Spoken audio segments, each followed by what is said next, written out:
Janjianku dengan engkau akan menjadi bapak sejumlah besar bangsa. Karena itu namamu bukan lagi Abram, melainkan Abraham. Karena engkau telah kutetapkan menjadi bapak sejumlah besar bangsa. Aku akan membuat engkau beranak cucu sebanyak mungkin.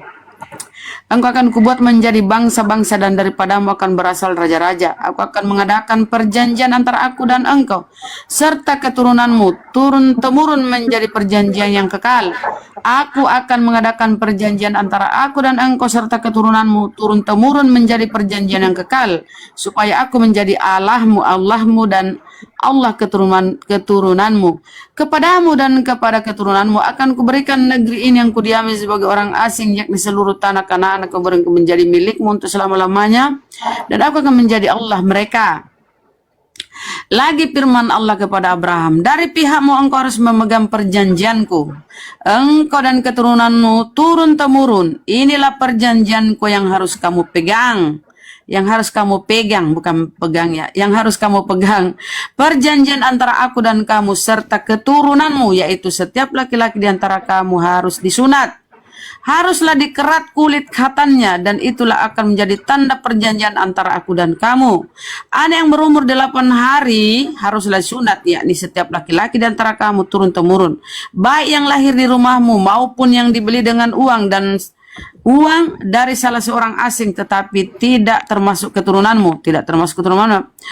Orang yang lahir di rumahmu dan orang yang engkau beli dengan uang harus disunat. Maka dalam dagingmu lah perjanjianku. Dalam dagingmu, bukan sunat rohani, daging.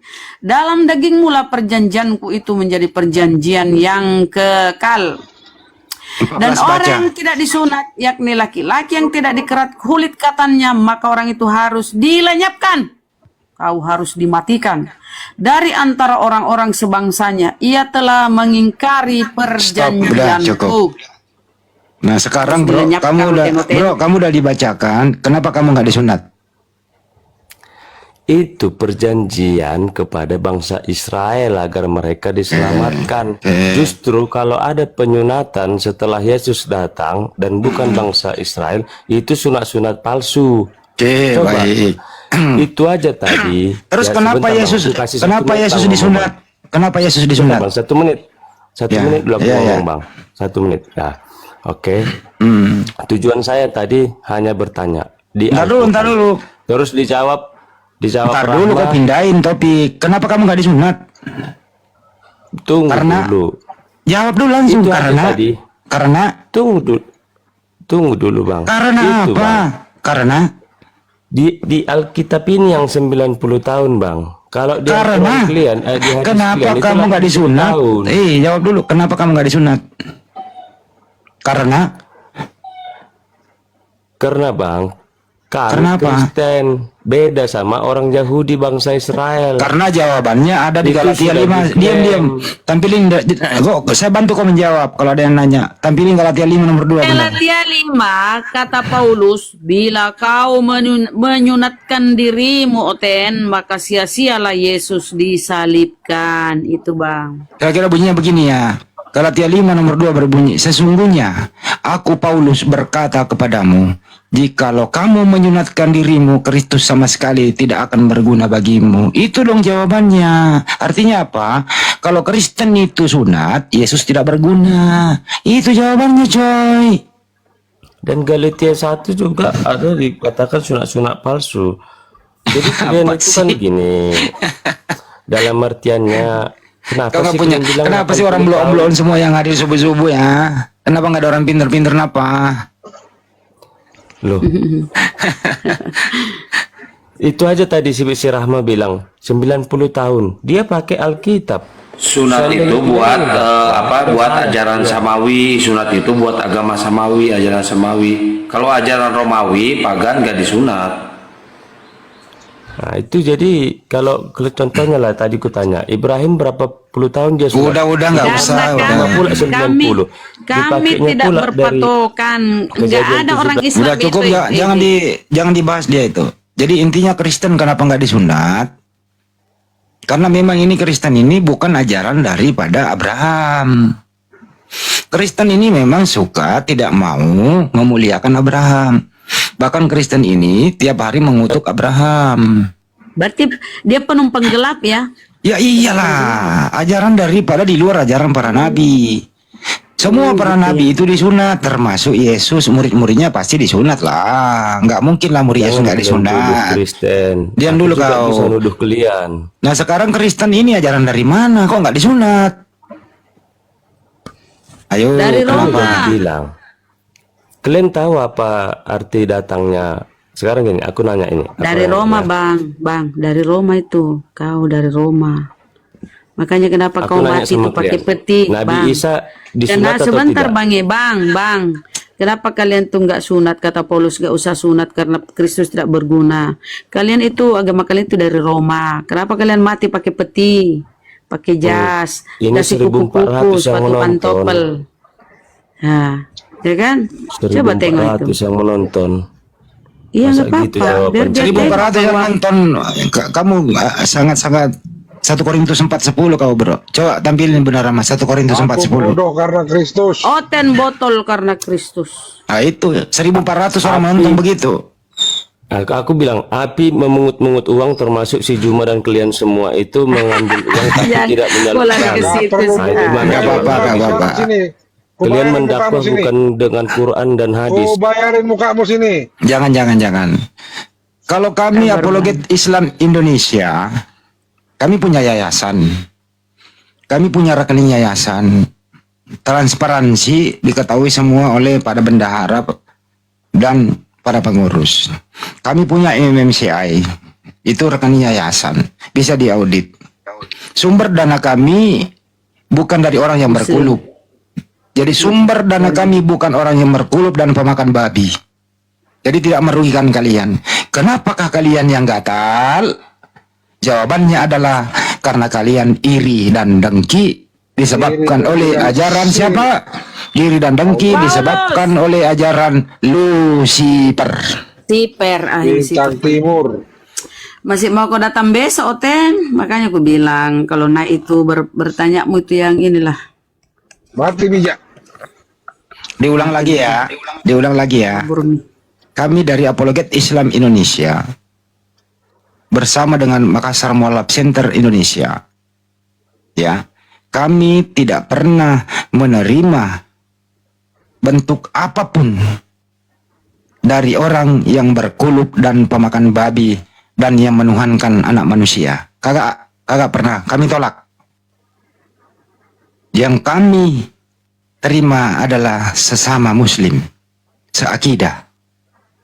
Kenapa orang yang berkulup ini, pemakan babi ini, penyembah manusia ini yang keberatan?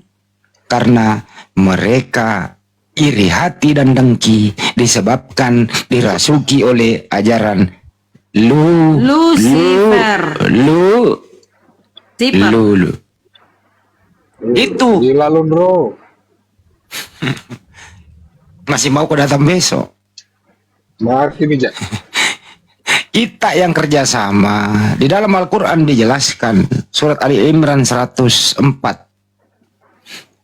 Adakanlah kamu segolongan umat yang menyeru kepada kebaikan, mencegah kepada yang mungkar. Mereka itulah orang-orang yang beruntung. Ya kita ini berorganisasi. Kita ini berkumpul, berkelompok-kelompok supaya lebih kuat berjamaah daripada sendiri-sendiri. Terus kami bekerja sama, kami gotong royong, saling menyokong, saling mensupport. Kenapa kalian yang kepanasan ya? Kenapa? Ya di dalam Al-Quran memang disebutkan bahwa apabila ada orang yang menyeru kepada kebaikan, mencegah kepada kemungkaran, Lucifer kepanasan. Karena apa? Mereka kekurangan kawan, masuk neraka. Neraka. Masya Allah. Tunggu terlalu. Masih mau kau datang besok? Mati bijak. belum tahu dia kalau gua kultum kuliah 7 menit di subuh hari. Mantap. Ngapa kau lari? Di dalam Islam itu ada namanya rukun Islam yang kelima itu menunaikan ibadah haji bagi orang yang mampu. Anda nggak bisa ngebayangkan ya, uang haji yang tinggal itu di rekening bank yang dikelola oleh Kementerian Agama itu berapa triliun, bro? Itu dipergunakan untuk siapa? Untuk kemaslahatan umat. Siapakah yang ikut menikmati? Tidak terkecuali termasuk pemakan babi. Menikmati. Tapi apakah mereka bersyukur? Kagak. Kenapa? Kenapa? Karena Lucifer menggoda dia. Jangan kau terima itu. Jangan kau terima. Jangan kau imani. Tapi kau boleh makan. Lucifer ditekan bang. Masih mau kau datang besok? Datang lagi si ini.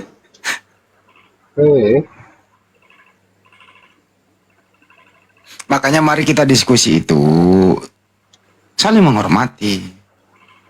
Kalau kami misalnya Anda tanya, karena kami ini juga bukan ulama, kami masih fakir ilmu, tentu kami menjawab sesuai dengan keilmuan kami. Apabila ada pertanyaan dari Kristen, kami belum sanggup untuk menjelaskannya, kami minta maaf, karena kami masih fakir ilmu. Begitu juga sebaliknya. Sekiranya kami bertanya kepada Anda, kalau misalnya nggak bisa menjawab, bilang aja next dulu. Berikutnya saya akan jawab. Lebih legowo diskusinya begitu. Daripada menjauh kemana-mana, ditanya harga cabai, dia menjelaskan harga oli bekas. Terus kembali menghujat, menuduh. Kurang baguslah itu. Marilah kita diskusi persahabatan. Tidak Anda memaksakan Anda mau kemana dan kepada siapa. Santai aja. Kita rukun di bawah naungan merah putih. Agamamu Kristen, kami Muslim. Bagimu agamamu, bagi kami agama kami. Jangan kita bercerai-berai karena berlainan akidah. Tapi bolehlah kita diskusi untuk edukasi. Ya, diskusi itu untuk edukasi, interaktif oleh yang mendengarkan. Ya mereka mau menerima ya monggo, enggak apa-apa, tidak ada paksaan di sana. Makanya kalau seorang Kristen itu keluarkanlah kata-kata yang mantap, yang berisi. Karena Anda akan malu dinilai, karena nilai di YouTube loh. Tersimpan selamanya menjadi jejak digital kita ini. Kita nanti sudah nggak ada di muka bumi. Anak cucu kita menonton. Oh Andi dulu pernah begini loh ternyata. Kakek saya pernah dulu ada YouTube-nya ya. Terus datang lagi cucu kamu ini. Oten-oten yang naik tadi. Kok kakek saya ngomongnya nggak bener sih? Lain ditanya lain. Kan cucumu yang menanggung malu coy. Keturunanmu yang menanggung malu. Keluargamu yang menanggung malu. Jadi datanglah membawa modal dikit. Kalau misalnya datang kosong, ya beritahu aja kami. Mohon maaf kami hanya mau belajar. Ya silakan gitu loh. Tapi jangan berstatement membantah tapi tidak berilmu. Itu namanya Lucifer yang goyang itu. Lucifer itu selalu membuat orang sombong. Tidak ada itu ajaran Lucifer membuat orang merasa rendah hati, merasa menghormati orang lain. Lucifer itu selalu nyari teman, membuat orang sombong, lupa daratan, tidak menikmati nikmat Tuhan, mengingkari semua itu. Intinya kenapa? Lihat Lucifer coba ajarannya. Udah jelas-jelas seorang datang ke muka bumi, dilahirkan oleh perawan Maria, diurus dari bayi. Datang lagi Lucifer ngajarin, tuh, itu Bunda Maria itu melahirkan Tuhan. Ditulis oleh Lukas. Itu anak Maria itu 100% manusia, 100% Tuhan. Padahal yang bersangkutan, dengarkan baik-baik, kagak pernah mengklaim dirinya seperti itu. Ibunya yang merawat dia. Nih dengerin, ibunya yang merawat dia. Dia susui, dia klonin, dia bersihin popoknya, dia gendong ke kamar mandi, nangis, disayang. Kagak pernah ibunya mengklaim kalau anak gue adalah Tuhan. Pak Yusuf sebagai bapak sambung atau bapak tiri, karena dia bukan anak kandung dari Pak Yusuf, kagak pernah mengklaim kalau anaknya adalah Tuhan.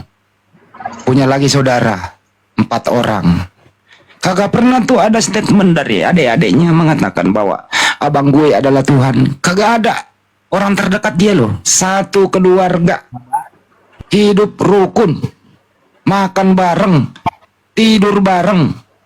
Kagak pernah satu keluarga inti ini mengatakan anak gue, abang gue adalah Tuhan. Siapa yang mengajari demikian? Setelah Yesua Amasia tidak ada di muka bumi, baru dikumpulkan tulisan-tulisan itu. Mulai dari Antioquia, di sanalah pertama kali orang disebut Kristen. Kisah Para Rasul 11 nomor 26. Kemudian dibawalah ke Roma. Untuk diapain di sana? Di tahun 325 dikonsilikan. Diputuskan bersama. Hasil daripada konsili atau hasil daripada seminar akbar diputuskan atas intervensi daripada penguasa, yaitu Raja Konstantinopel, bahwa Yesus itu Tuhan. Di situ mulai coy. Berkembanglah menjadi agama pertama Katolik. Kemudian berpisahlah Katolik oleh Martin Luther menjadi Protestan. Protestan inilah dibawa ke Indonesia, dibawa oleh Belanda. Akhirnya apa? Terpecah-pecah tentang konsep ketuhanan mereka. Ada yang Oneness, ada yang Tritunggal, ada Unitarian, ada Reform, ada Saksi Yehova. Mereka sendiri berantem. Siapakah Yesus sebenarnya?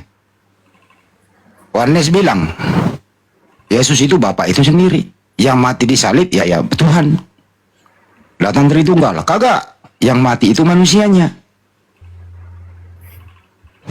Datang Unitarian, oh Yesus bukan Tuhan, dia ciptaan Tuhan. Baca Wahyu 13, Wahyu 3:14. Datang Saksi Yehova, tidak mau Natal karena Yesus nggak lahir 25 Desember. Seribet-ribetnya di internal mereka sendiri. Sampai detik ini masih kacau balau. Kenapa demikian? Karena yang pijakan mereka bukan berdasarkan argumentasi oleh Yesus, bukan berdasarkan firman Tuhan. Dan tulisan-tulisan yang Anda konsumsi sekarang sebagai pijakan iman Anda tidak dilegitimasi atau tidak disahkan oleh Yesus. Semoga tercerahkan. Assalamualaikum warahmatullahi wabarakatuh. Waalaikumsalam warahmatullahi wabarakatuh. Sudah paham, Michael? Limra Janeng, apa sih Limra Janeng? Tapi jam 8 pagi saya memberi kuliah umum loh nanti di salah satu tempat yang tertutup di Jakarta. Masalah ini. Honor saya 45 juta, 2 jam. Asyaallah, bagi-bagi. Insya Allah. Mantap. Nah, Limra Janeng Kristen Muslim. Kristen Kak. Sudah paham apa yang disampaikan Daeng Bang Handi? Oh udah. Jadi udah mau bersyahadat. Asyhadu. Saya mau bertanya Kak. Oh, belum mau syahadat. Silakan. Apa yang kau tanyakan? Kan harus apa? Berpikir dulu. Iya, nggak apa-apa. Nah, Berpikir kalau lagi. langsung nanti kan kayak gampang-gampang kali kan gitu. Betul. Nah, jadi berpikir dulu kalau memang cocok, kalau jumpa kebenaran. Ada yang mau saya tanya Kak. Silakan. Itu Isa Kalimatullah itu gimana pencerahannya ataupun artinya? Isa Kamatullah, apa sih? Isa Kalimatullah, kalimat Allah. Kalamullah maksudnya mungkin. Kalimatullah. Apa sih maksudnya nih? Loh, belum pada paham. Belajar ilmu kalam Kalimatullah dulu. itu artinya Isa itu Nabi Isa diciptakan dengan kalimat Allah. Nah, Jadilah pertanyaannya salah, Bunda Rahma. Kalamullah bukan kalimatullah. Salah pertanyaannya. Belajar dulu ya, makanya Kristen ini sesat selamanya. Bertanya aja udah nggak becus.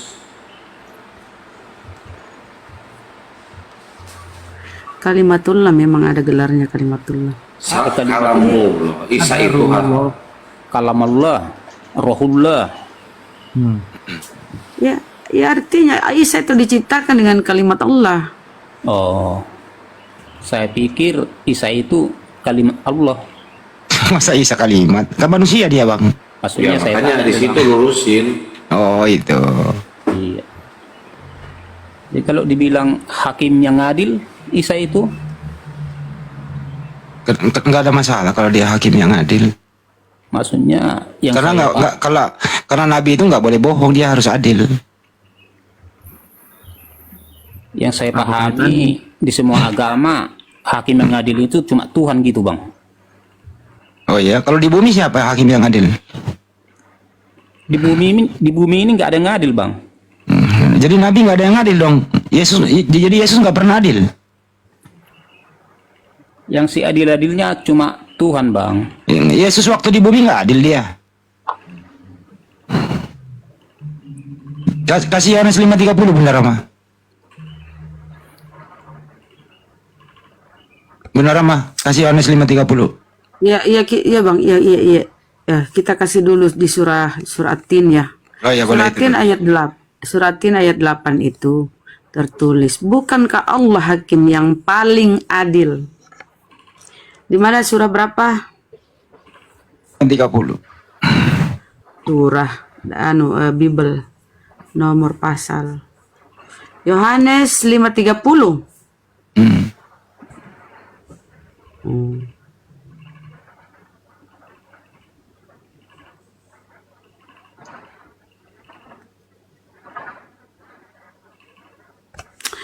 Aku tidak dapat berbuat apa-apa dari diriku sendiri, kasihna. Enggak ada kasihna. Aku tidak dapat berbuat apa-apa dari diriku sendiri. Aku menghakimi sesuai dengan apa yang aku dengar, dan penghakimanku adil, sebab aku tidak menuruti kehendakku sendiri, melainkan kehendak Dia yang mengutus aku. Tuh, Jadi, begitu, Yesus Bang. hakim yang adil itu di bumi. Kan itu Tuhan, Bang. Ah, Tuhan. oh, jadi anaknya Maria Tuhan gitu. Kok bisa Yesus Tuhan, Bang? Dia kan manusia, Bang. Itu wujudnya, Bang, wujud Allah. Kok wujud berwujud orang laki-laki gitu? Ya itulah caranya, Bang. Mana mungkin kita yang ngatur. Jadi Bunda Maria melahirkan Tuhan gitu? Ya kan dinubuatkan itu sebelum datang. Siapa yang membuatkan, Bang? Di Wahyu, Allah yang perkasa, Raja Damai. Bukan di Wahyu itu, Yesaya 96. Ah, lebih pahamnya, Bang. Ha? Wahyu ada kapan? Itu kapan? Yesaya 96 itu bukan untuk Yesus, bro. Oh, untuk siapa itu, Bang? Untuk Hizkia, Raja Hizkia. Itu kan sudah lahir. Coba tampilin Yesaya 96. Entar dulu. Ya benar Rama ya, tampilin Yesaya 96. Itu sudah akan lahir atau sudah lahir? Telah lahir, telah. Telah lahir bagimu.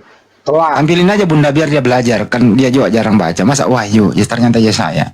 Ajarin dia nggak apa-apa. Kita baik-baik Telah lah. lahir kan itu Yesus itu. Sebentar dulu Bang, kita buka dulu Yesaya ya. berapa? 96. Saya berapa tadi deh? 96. Yesaya 96. Oh, iya, iya. Lahir Kristus Tuhan kan itu. Iya, entar Yesus. dulu.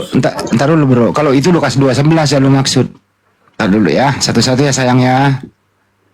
Jarak, kita kasih tahu dulu jaraknya ini kitab Yahudi ini, Torah Musa ini ke Yesus tuh 900 tahun.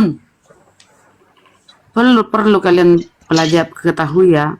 Jaraknya Musa ke Yesus 900 tahun. Tampilin aja Bunda dia Jadi belajar kalau dia. dibilang sudah lahir, berarti tuami Yesus. Sebab seorang anak telah lahir, untuk kita telah lahir. Kalau Yesus lahir pada waktu itu, tuanya itu 900 tahun umurnya. Bunda Maria aja belum lahir kok di situ. Itulah nubuatan, Bang. Gimana nubuatan kalau sudah lahir, bro? Jangan ditutup bunda, jangan ditutup bunda. Biar dia belajar. Kasih lihat dia, bro, di situ ya. Kalau bahasa Ibrani-nya itu yulad, sudah lahir itu. Jadi sebab seorang anak telah lahir untuk kita. Seorang putra telah diberikan untuk kita. Sudah lahir waktu itu, bro, di zamannya saya. Oke? Jadi bukan nubuatannya karena sudah terjadi. Yang namanya nubuatan akan terjadi. Kecuali tertulis seorang anak akan lahir. Nah, baru itu nubuatan. Ini telah lahir. Paham sampai sini ya, bro? Itu kan Allah itu. Apa sih diajarin kok kamu tambah konyol sih? Maksudnya Janganlah konyol. Allah yang perkasa. Itu sudah lahir waktu itu. Jadi gugur semua ke bawah. Bacaan pertamanya udah salah. Tuh. Allah yang perkasa itu cuma ada di dalam Enggak, Yesus. di sini Yesus sudah lahir belum? Kan nubuatan. Ya, itu sudah lahir, sudah ada anak lahir. Lu baca coba. Sebab seorang anak telah lahir, sudah lahir di zaman itu, bro. Itulah yang di Bethlehem itu. Ah? Bisa nggak sih kau hilangin Lucifer sedikit aja dalam akalmu tuh? Akal dikit apa sih? Kenapa kamu terdoktrin melawan akal sehatmu, bro? Pintar dikit apa sih? Itu telah lahir sudah itu. Bukan akan lahir. Atau kita cek ke bawah lagi ya. Coba ya. Itu stop dulu benda. Telah lahir ya. Lambang pemerintahan ada di atas bahunya. Pertanyaan saya, Yesus pernah nggak ada lambang pemerintahan di atas bahunya waktu dia hidup? Pernah nggak dia memerintah? Pernah nggak? Orang negaranya dijajah oleh Romawi kok. Gagal satu. Diam dulu, gagal satu. Apa? Pernah nggak Yesus ada pemerintahan di atas bahunya waktu dia hidup? Pernah nggak dia memerintah? Nggak ada. Beli pedang aja jual jubah, miskin. Terus kedua di bawah lagi. Ya. Namanya disebut penasihat ajaib. Yesus penasihat ajaib, di mana dia pernah menjadi penasihat ajaib? Allah perkasa. Di mana Yesus perkasanya dia mati di salib kok? Kan bangkit dari antara orang mati, Bang. Ya bang, gimana orang perkasa kalau dibunuh? Itulah dia menunjukkan ketuhanannya, mati dulu baru bangkit. Inilah saya maksud, hilangkan Lucifer, bro. Akal lu pakai. Kalau lu berakal nggak mungkin lah kamu ngomong kayak gitu. Ini kamu didoktrin oleh ajaran nggak ada bangkit orang dari antara orang mati kalau nggak mati duluan.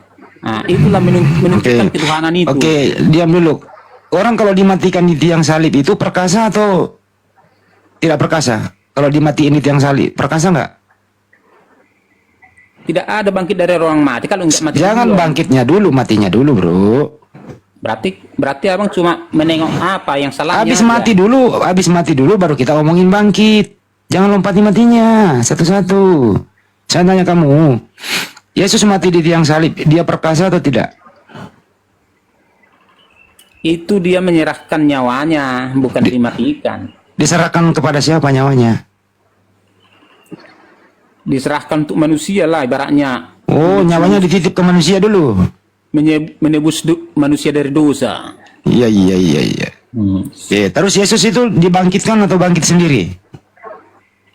Ya dia mengambil nyawanya. Enggak, dia dibangkit. Berkuasa menyerahkan nyawanya. Dia Ya. berkuasa mengambilnya kembali. Iya.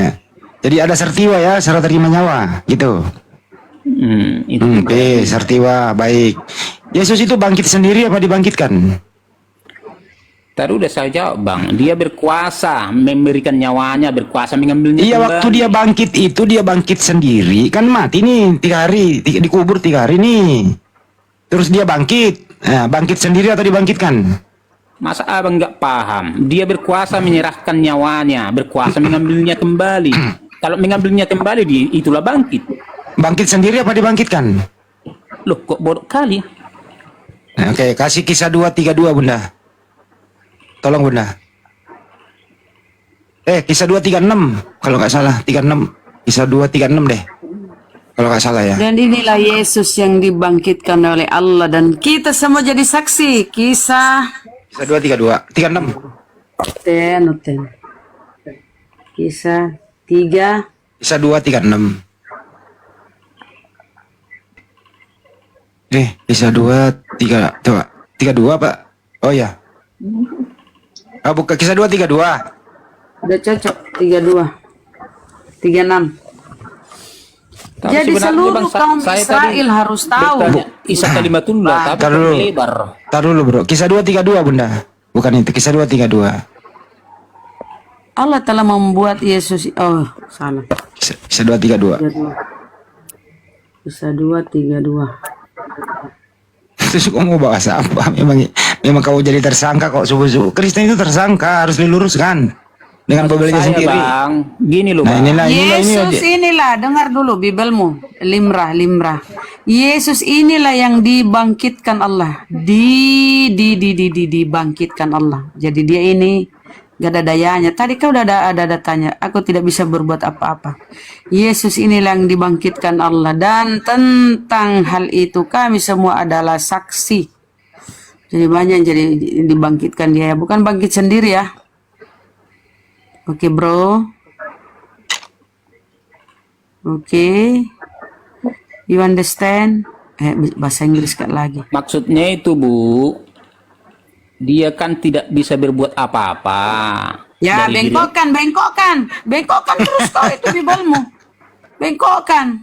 Nah, belum siap Udah ngomong, nyata-nyata udah. begini bahasanya, kalimatnya. Kau bengkokkan lagi, yang lurus kau bengkokkan. Orang itu Memang harus kerjamu. dengar, awak ngomong nggak bisa didengar. Ngapain udah Pak, coba ngomong kita Mana dengerin. bisa kayak gitu diskusi. Coba kita ngomong. Lu ngomong deh kita dengerin. Nah, Yesus itu mengatakan saya tidak bisa berbuat apa-apa dari diriku sendiri, karena dia satu dengan Allah. Nah, nggak bisa dari diri dia sendiri, Yesus sendiri. Kan dia membilang Bapa di dalam aku di dalam Bapa. Jadi Membilang. harus sejalan. Gini aja Bro, Oke, pertanyaannya terus Bro. udah Ntar dulu kita Bunda. bahas ini sekarang. Ini yang kita bahas nih. Ini. Coba kita mau dengar pembengkokanmu ini, coba.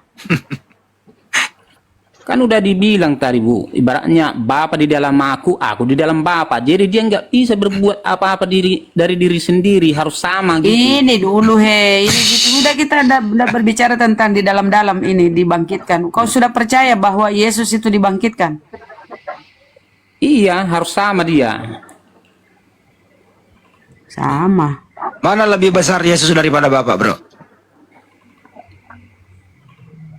Bro, Ya. mana lebih besar Yesus daripada Bapak? Baca Abang Yohanes 1. Yohanes 14:28 dong Bunda, bukain Yohanes 14:28. Maksudnya jawabannya itu Yohanes 1. Mana lebih besar Yesus daripada Bapak? Jawabannya Yohanes 1. Mana Bapak Yohanes? lebih besar daripada aku, kata Yesus. Yohanes 1 mah itu pada mulanya adalah firman, nggak ada urusan itu. Nah, kan firman itu yang menjadi manusia. Saya nggak nanya itu, mana lebih besar Yesus daripada Bapak? Ya itu jawaban saya. Yohanes berapa, Deng? 14:28.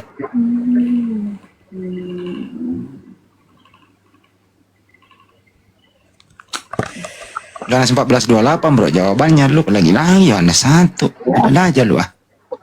Abang kan bertanya, saya jawab Yohanes 1. Diam dulu Kau bilang Yesus di dalam Bapa di dalam Yesus. Di sini Yesus berkata Bapa lebih besar daripada aku. Jadi kalau yang besar ini ada di dalam yang kecil bagaimana? Bapa lebih besar daripada aku. Bola basket masuk ke bola basket masuk ke bola pingpong ya.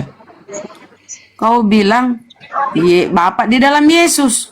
Masa yang besar di dalam yang kecil? Terbalik-balik ini pikiran. Pokoknya firman Allah itu nujul menjadi manusia. Kemana lagi kau nujul? Apa itu nujul? Lucu. Belajar aja Bro dulu Bro, belajar dulu Bro ah. Kasihan kau. Makanya saya tadi belajar bertanya, apa itu kalimatullah? Udah dijawab tadi. Kenapa Jadi Nabi Isa, itu Nabi dibilang Isa hakim yang adil? udah dijawab tadi. Dia hakim yang adil. Diberi memang tugas untuk menjadi hakim yang adil. Nah, sementara hakim yang adil itu cuma Tuhan. Siapa ini Isa ini, kan gitu yang saya tanya. Yesus juga hakim yang adil, dia bukan Tuhan. Yang mengetahui tentang hari kiamat, jalan yang lurus. Ya Allah Subhanahu wa taala yang mengetahui itu semua, enggak ada manusia yang tahu. Yesus berkata juga begitu. Tapi Malaikat di surga, anak pun tidak, hanya Bapa yang tahu tentang hari kiamat. Tapi Isa Al-Masih tahu tentang hari kiamat.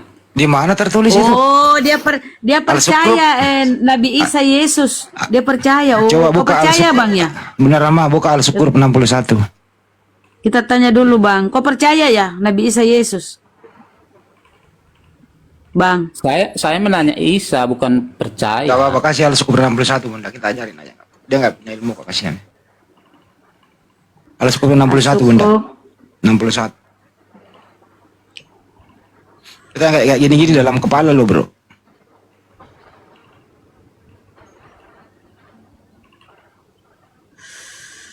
Ini memang yang sering dipakai misionaris. Nabi Isa itu tahu hari kiamat. Hanya Tuhan yang tahu hari kiamat. Artinya Isa adalah bukan Tuhan. dia tahu tanda-tanda akan terjadinya kiamat, tanda-tandanya.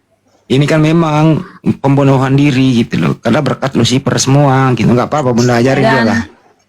Dan sungguh dia Isa benar-benar menjadi pertanda akan datangnya hari kiamat. Tampilkan aja Bunda, Karena nggak apa-apa. itu Suruh dia baca. Tapi Isa tertanda. tampilkan. Bukan dia tahu tanda-tanda kedatangannya Nabi Isa itu tanda bahwa akan terjadi kiamat kedatangannya. Dan sungguh dia Isa benar-benar menjadi pertanda akan datangnya hari kiamat. Karena itu janganlah kamu ragu-ragu tentang kiamat itu. Dan ikutilah aku, ini adalah jalan yang lurus. Disuruh Nabi Isa itu Nabi Isa alaihissalam itu bro, bukan dia tahu hari kiamat, tapi dia pertanda hari kiamat. Kenapa demikian? Dengarkan dulu orang ngomong. Kan kamu yang bertanya bro, kan gitu ya. Kenapa demikian? Ya karena nanti kalau Nabi Isa alaihissalam turun nanti yang kedua kali, itu sudah pertanda hari kiamat. Sebentar lagi mau kiamat gitu loh. Bukan Nabi Isa yang tahu hari kiamat. Bukankah di Bible ini juga tertulis tidak ada yang tahu gitu loh. Kamu mau lihat buktinya? Kok dibilang Bang ikutlah aku katanya. Ya memang Nabi Isa jalannya lurus untuk Bani Israel. Tapi di kitab abangnya itu. Ya, masa kitab saya lu mau pakai percaya? Mana sih kamu bro? Kamu ini gimana sih? Jadi kalau tentang keimanan itu kayak mana itu Bang? Apa itu, kami nang apa? Iman gitu. Beriman gitu. Maksudnya kayak mana itu kalau dibilang beriman? Tanda-tanda apanya? Coba ntar dulu bro. Biar kita kasih persamaan ya Al-Sukur dengan Matius 24:36 Bunda. Bunda, tolong Matius 24:36. Matius 24:36. Mudah-mudahan nggak salah gua. Apa sih? Kita bandingkan Al-Sukur sama Matius 24:36. Kenapa dia nggak mau belajar di Bible-nya? Tetapi tentang hari itu. Tetapi tentang hari dan saat itu tidak seorang pun yang tahu. Malaikat-malaikat di surga tidak. Dan anak pun tidak. Hanya Bapa sendiri yang tahu. Bapa, Tuhannya Yesus yang tahu. Jadi di Bible-mu sendiri mengatakan Yesus nggak tahu hari kiamat, hanya Bapa yang tahu. Begitu juga Al-Sukur, nggak ada yang tahu hari kiamat manusia itu. Tapi tanda-tanda hari kiamat termasuk Nabi Isa. Apalagi matahari terbit dari barat, turunnya Dajjal. Jadi hari kiamat itu tandanya ada, hanya di Al-Quran dijelaskan. Kalau di Bible nggak ada. Tanda-tanda hari kiamat Isa itu. itu tandanya bang ya. Ya betul, pertanda. Bukan Berarti pas lagi bukan Nabi Isa yang tahu hari kiamat. Nggak ada manusia yang tahu hari kiamat. Tandanya lah bang. Ya pertanda. Tapi dia nggak. Nabi Isa nggak tahu hari kiamat. Oke? Dia bertanda berarti pas lah itu dia terkemuka ya. Dia terkemuka di dunia dan di akhirat. Penjelasannya itu kayak mana itu bang terkemuka ini? Ya memang dia sampai sekarang masih diomongin terus kok terkemuka dia. Iya ya. Bukannya artinya satu-satunya. Satu-satunya Nabi Isa ya memang dia satu.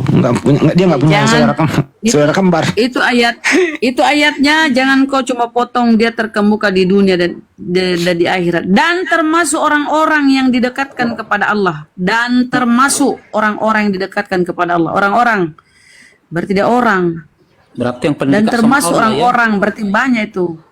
Nabi yang Musa terdekat kan kepada wajihan. Allah. Ini saya lihat orang teman-teman kita ini akibat terlalu terdoktrin oleh Islamofobia. Kenapa ya? Cenderung menyalahartikan Al-Quran. Dia percaya pendetanya. Akhirnya dia pegang itu dalam hal diskusi. Ya matilah kau. Sampai sekarang bang masih hidup itu bang. Padahal Iya, iya. padahal kalau di Al-Quran kami kau lari kepada Isa, Nabi Isa di Al-Quran kami tidak dibunuh, tidak disalib. Dan orang Jadi- kafir itu saya kayak kau ini tempatnya di neraka. Jadi yang disalib Laqad kafarul ladzina. Sebentar saya kasih data ya. Jangan ngemis-ngemis ketuhanan Yesus di Al-Quran, kau malu. Saya kasih data.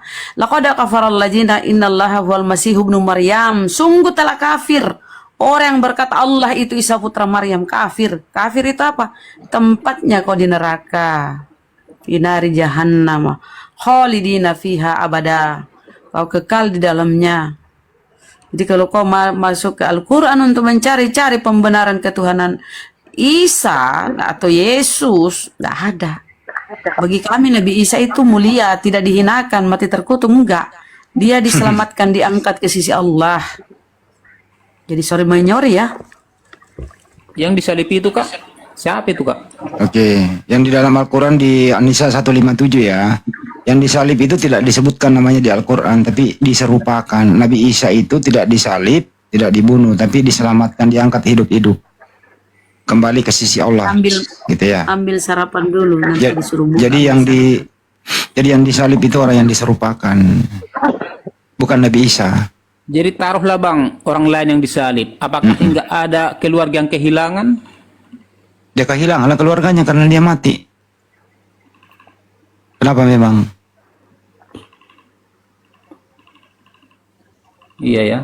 Kalau kamu ya orang yang tidak bersalah kan dibunuh kalau di kitab kamu itu orang yang tidak bersalah dibunuh oleh orang-orang yang dirasuki iblis. Kemudian kau jadikan momentum penghapusan dosa, terus kemudian dihidupkan kembali menjadi Tuhan.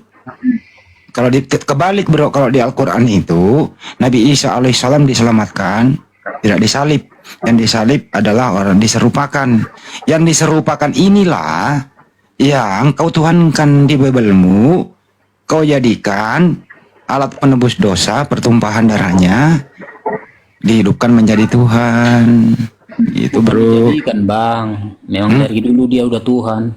Deh Roma 14:9 coba aku baca bro. Roma 14. Lu ada Bible nggak di situ bro? Oh nggak ada pula. Roma 14 nomor 9. Aku bantu boleh nggak? Boleh. Boleh ya. Biar aku nggak salah, saya buka Bible dulu. Sebenarnya sih saya apa, tapi saya takut salah. Sebab Untuk itulah 14:9 cocok itu deh. ya tampilin bunda. Untuk itulah Yesus mati. Nggak, biar dia harus berdata bunda, dia belajar sekalian. Kasih dia data. Oke lanjut lah. Nggak, tampilin bunda tolong. Sarapan dulu. Oh, tampili dulu ya. Ya tampilin dulu. Ini aku share. Ya. Jadi kasihan mereka tidak tahu Biblenya ya. Gak apa-apa, kita ajarin dia lah. Kita harus subuh-subuh begini, kita harus berbaik bunda. Jangan diomelin anak orang karena dia mau belajar. Bagus. Cuma masalahnya biasanya lurus mau mana bengkok kan. Sebab untuk itulah Kristus telah mati, Bang. Simak ya.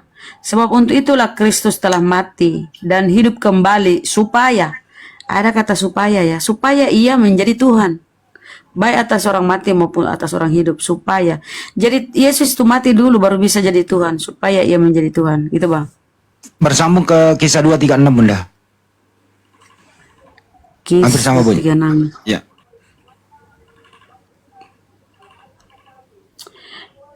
Allah telah membuat Yesus menjadi Tuhan, ya. Ya iya kan. Jadi seluruh kaum Israel harus tahu dengan pasti bahwa Allah telah membuat Yesus yang kamu salibkan itu menjadi Tuhan. Sebenarnya itu Jadi bukan Tuhanmu itu bukan Tuhan. izin dulu Bunda. Sebenarnya bukan Allah di situ Theos, dewa. Theos, ya dewa.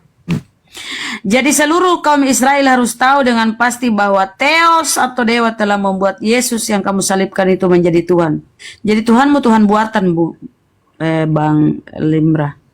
Ya, Terus dibuat itu berdasarkan Tuhan. inilah data ini, kemudian dikonsilikan 325. Di sanalah Yesus dilantik menjadi Tuhan. Gitu bro.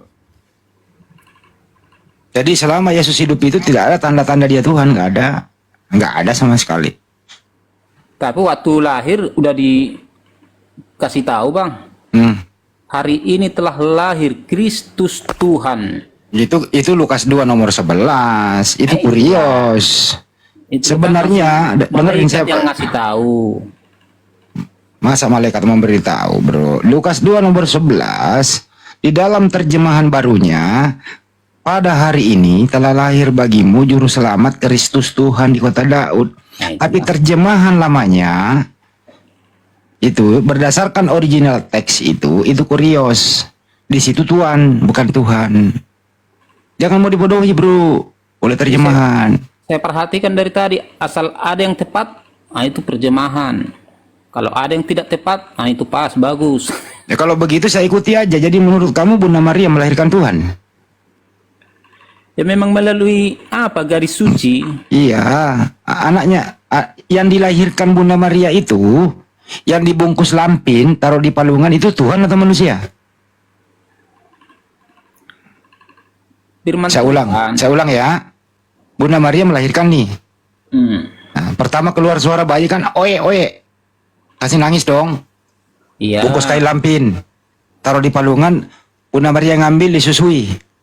Nah pertanyaannya, yang disusui Maria ini, digendong Maria ini, manusia atau Tuhan? Itulah firmannya yang menjadi manusia. Saya tanya, yang digendong Maria, disusui Maria, manusia atau Tuhan? Kemanusiaannya. Nah, berarti dia bukan Tuhan yang dilahirkan, manusia. Iya, makanya dibilang kan menjadi manusia. Iya berarti anaknya Maria bukan Tuhan, manusia. Pokoknya selama di dunia dia menjadi manusia. Sekarang dia kan udah naik ke surga. Ya, Udah siapa yang ke menjadikan dia? Tar dulu, siapa yang menjadikan dia Tuhan? Allah Bapa. Jadi Bapa menjadikan Yesus Tuhan, berarti ada dua Tuhan dong. Bapak Tuhan, Yesus Tuhan. Bukan dua, Bang. Berapa? Gelar Tuhan kami banyak. Kalau cuma gelar, ibaratnya dia mengatakan dia anak manusia. Nah, dia mengatakan dia Yahova, dia mengatakan dia Kristus, dia mengatakan dia Yesus, dia mengatakan pokoknya banyak lah, Bang. Cuma dia satu. Sekarang Yesus di surga ini sebagai apa? Dia kan udah di surga nih. Sebagai apa dia? Kembali ke alahannya, keilahiannya. Terus tubuhnya di mana? Tubuhnya? Tubuh kemuliaan lah yang naik. Kalau daging sama darah tinggal. Ini kuburan kosong kok. Kuburan itu nggak ada tengkorak kepalanya loh. Kosong kuburannya. Naik semua sama fisiknya. Lu mau tahu nggak? Saya buktiin. Waktu itu kan terjadi gempa bumi. Kuburan-kuburan terbuka. Iya. Ya. Orang-orang suci, gitu ya, orang-orang kudus itu bangkit bersama Yesus. Dari Yesus, kan udah dengarkan dulu. Yesus menemui murid-muridnya kaget, dikira dia hantu. Terus Yesus berkata, aku ini bukan hantu tidak punya daging dan kulit. Rabalah tanganku ini, rabalah kakiku gitu. Murid belum percaya. Yesus minta lagi, ada nggak makanan di situ yang aku bisa makan? Dikasihlah dia ikan goreng. Pertanyaan saya bro, yang makan ikan goreng itu hantu atau manusia? Itulah untuk meyakinkan murid-muridnya bahwasanya masih di situ kemanusiaannya gitu. Berarti Bukan masih hantu. oke, berarti yang makan ikan goreng masih manusia toh? Ya, Itu masih anak Maria kah? ya. Masih anak Maria. Yang terangkat ke surga itu apa? Siapa yang terangkat ke surga? Pas terangkatlah dia, tinggallah darah sama daging. Terus darah kuburannya di mana? Kosong, nggak ada bekasnya tuh. Dagingnya di bumi Maksudnya nggak ada. Itulah kekuasaannya bang, bukan mesti ditunjukkan.